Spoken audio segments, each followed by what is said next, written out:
नमस्कार, 24 का चौसर आप देख रहे हैं। मैं हूं आपके साथ विपनेश माथुर और अब बात करते हैं आईपीएल की। लेकिन ये आईपीएल क्रिकेट वाला इंडियन प्रीमियर लीग नहीं बल्कि चुनाव वाला इंडियन पॉलिटिकल लीग है। लेकिन बात क्रिकेट की हो या फिर राजनीति की, दोनों आईपीएल में इंपैक्ट प्लेयर का रोल जमकर कमाल और धमाल कर रहा है। 2024 लोकसभा चुनाव में इंपैक्ट खिलाड़ी की भूमिका में है। चुनावी मुद्दे तो फेस दर फेस बदल रहे हैं और 2024 के पॉलिटिकल लीग में ये इंपैक्ट मुद्दे हर पार्टी को चुनावी रणनीति बदलने के लिए मजबूर भी कर रहे हैं।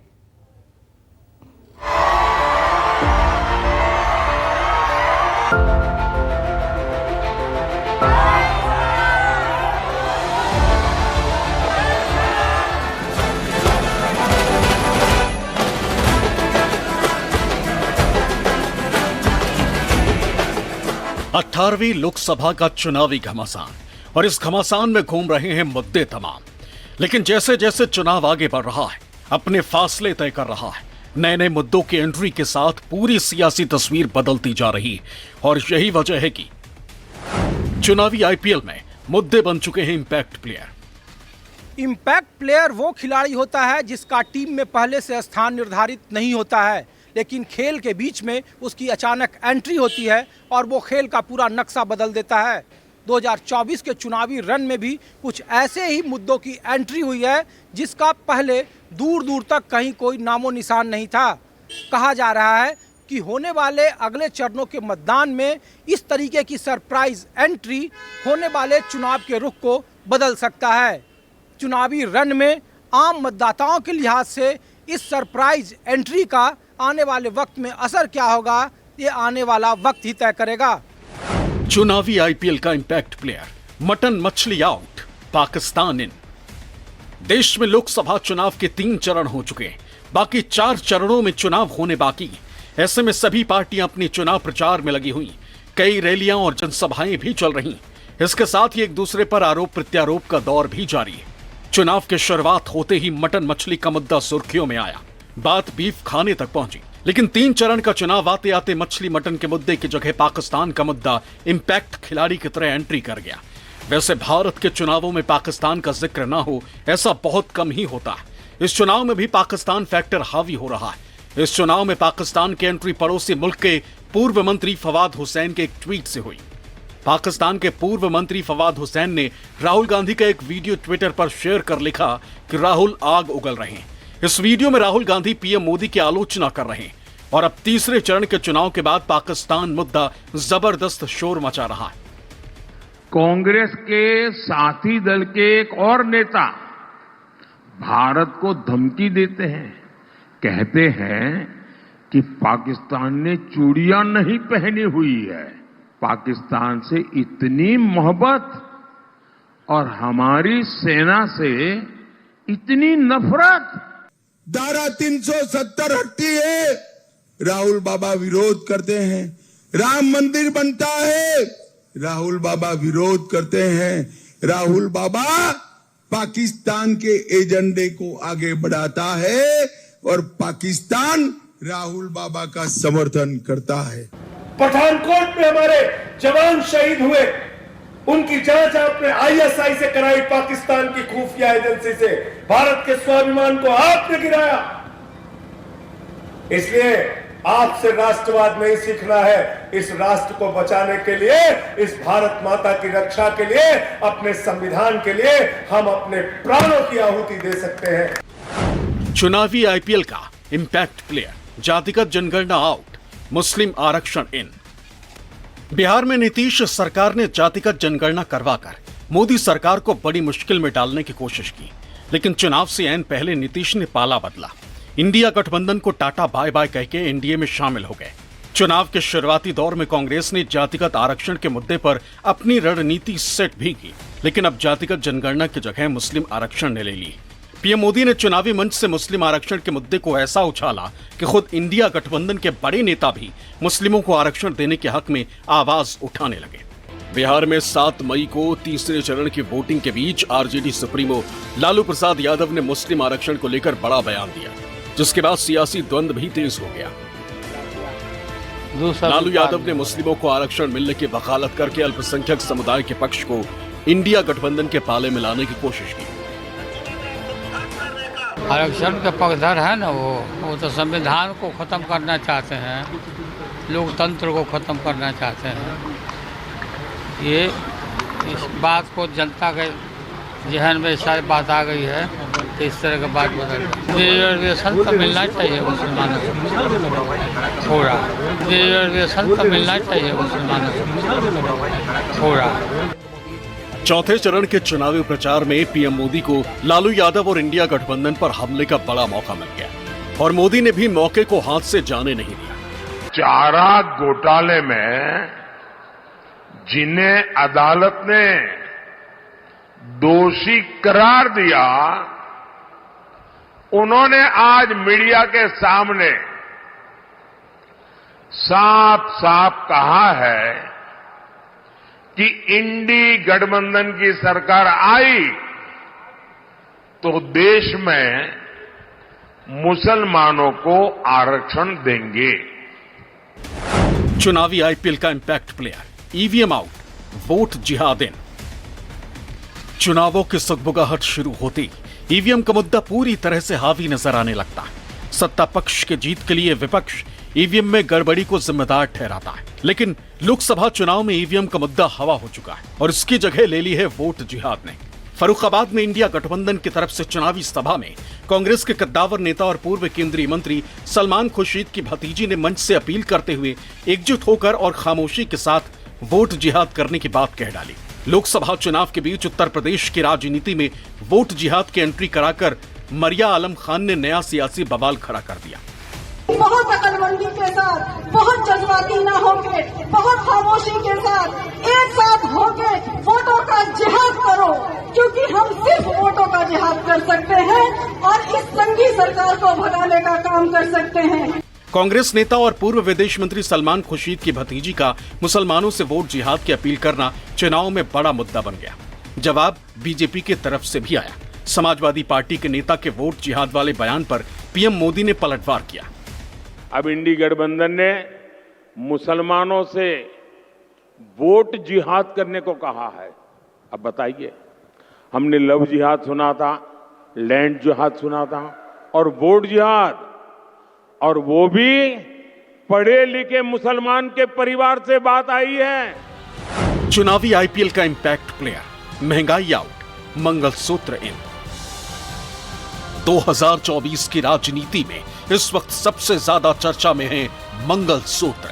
दरअसल कांग्रेस ने अपने चुनावी घोषणा पत्र में धन और आय के मामले में बढ़ती असमानता का समाधान करने का वादा किया है। राहुल गांधी के आर्थिक सर्वे की बात भी बयान बनकर सामने आई और कांग्रेस की इन्हीं बातों पर बीजेपी और पीएम मोदी जबरदस्त तरीके से हमलावर हो उठे।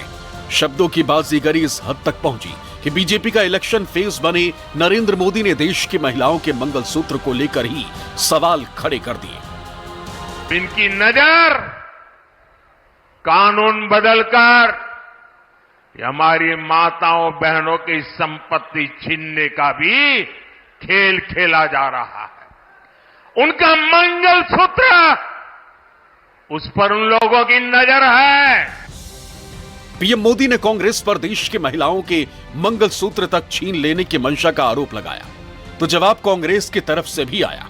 कांग्रेस महासचिव प्रियंका गांधी ने मंगलसूत्र पर करारा जवाब दिया और जवाब में प्रियंका गांधी ने मां सोनिया और दादी इंदिरा का जिक्र करके पूरे मुद्दे को और हमलावर बना दिया। 70 सालों से ये देश स्वतंत्र है, 55 सालों के लिए कांग्रेस की सरकार रही है। किसी ने आपसे सोना छीना, आपके मंगलसूत्र छीने। इंदिरा गांधी ने अपना सोना, जब जंग हुई थी, अपना सोना देश को दिया। मेरी मां का मंगलसूत्र इस देश को कुर्बान हुआ है। देश में अमीर गरीब को लेकर बीजेपी और कांग्रेस के अपने अपने दावे। दोनों दल खुद को दूसरे से बेहतर बताने पर तुले और चुनाव में ये सब जायज भी है, लेकिन जब अपना ही अपनों पर सवाल खड़ा कर दे तो फिर मुद्दों को मुश्किल बनते देर नहीं लगती। अमेरिका में बैठे कांग्रेस के बड़े बयान बहादुर सैम पित्रोदा ने कुछ ऐसा ही किया। पित्रोदा की जुबान से कांग्रेसी राज में चल रहे और कांग्रेसी राज में ही खत्म हुए विरासत कर का जिक्र हुआ तो पूरा मामला ही बीजेपी के फेवर में जाता नजर आने लगा। In America, there is an inheritance tax. So if, let's say, one has $100 million worth of wealth, and when he dies, he can only transfer probably 45% to his children. 55% is grabbed by government. Now that's an interesting law. It says, you in your generation made wealth. You are leaving now. You must leave your wealth for public. Not all of it, half of it. Which to me sounds fair. Congress का मंत्र है, कांग्रेस की लूट जिंदगी के साथ भी और जिंदगी के बाद भी। जब तक आप जीवित रहेंगे, कांग्रेस आपको ज्यादा टैक्स से मारेगी, और जब आप जीवित नहीं रहेंगे तो आप पर इनहेरिटेंस टैक्स का बोझ लाद देगी। चुनावी आईपीएल का इंपैक्ट प्लेयर, विकास आउट, संविधान इन।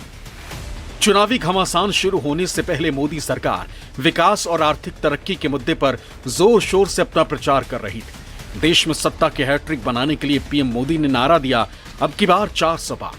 अब की बार, अब की बार,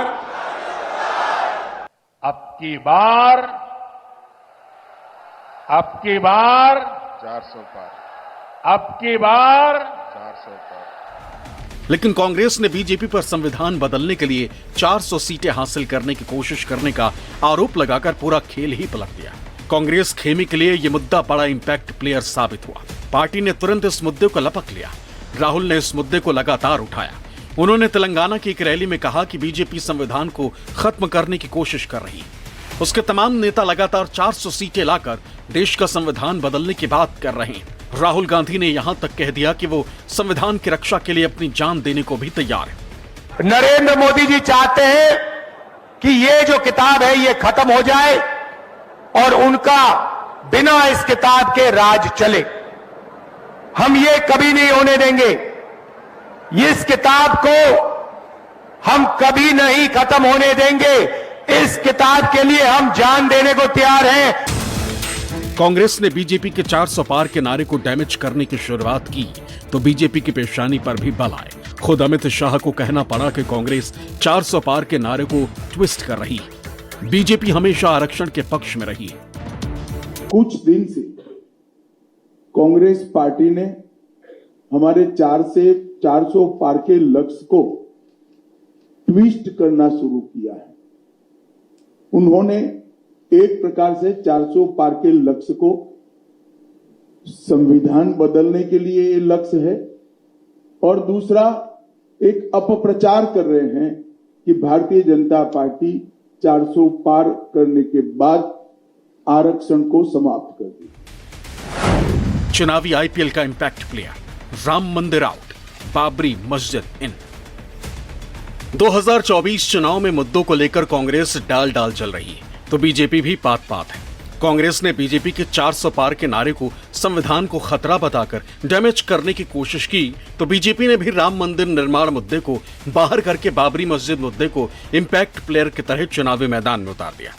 मोदी को 400 सीटें चाहिए ताकि कांग्रेस अयोध्या में राम मंदिर पर बाबरी ताला ना लगा दे।